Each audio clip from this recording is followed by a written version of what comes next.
បរិអានិកជនដែលជាយន្តហោះមកសម្រាប់ប្រពន្ធនៅខណ្ឌពោធិ៍សែនជ័យពេលនេះត្រូវបានសមត្ថកិច្ចចាប់ខ្លួនបានហើយនៅព្រំដែនកម្ពុជាថៃអានិកជនខ្មែរអាមេរិកវ័យ68ឆ្នាំដែលបានយកខ្សែភ្លើងឆក់សម្រាប់ប្រពន្ធនៅក្នុងបរិយា KC ស្ថិតនៅក្នុងភូមិចាក់ជ្រូកសង្កាត់សំរោងក្រោមខណ្ឌពោធិ៍សែនជ័យត្រូវបានសមត្ថកិច្ចចាប់ខ្លួនបានហើយនៅរសៀលថ្ងៃទី25ខែកុម្ភៈឆ្នាំ2023នេះនៅព្រំដែនកម្ពុជាថៃនេះបញ្យល់តាមការបញ្ជាក់ពីមន្ត្រីជាន់ខ្ពស់នៃអគ្គស្នងការដ្ឋាននគរបាលជាតិ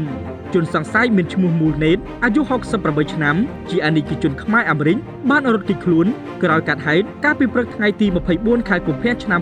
2023សេចក្តីរាយការណ៍បានឲ្យដឹងថាជនរងគ្រោះដែលត្រូវប្តីយកខ្សែភ្លើងឆក់បណ្ដាលឲ្យស្លាប់នេះមានឈ្មោះកែវស្រីមុំអាយុ38ឆ្នាំបើតាមការបញ្ជាក់របស់ម្ដាយជនរងគ្រោះបានឲ្យដឹងថាដើមឡើយគាត់ឮសំឡេងឈ្លោះប្រកែកគ្នារវាងជនរងគ្រោះនិងប្តីលុះមួយសន្ទុះក្រោយមកបរិយាជាប្តីបានចាក់សោចេញក្រៅរួចជិះម៉ូតូទៅបាន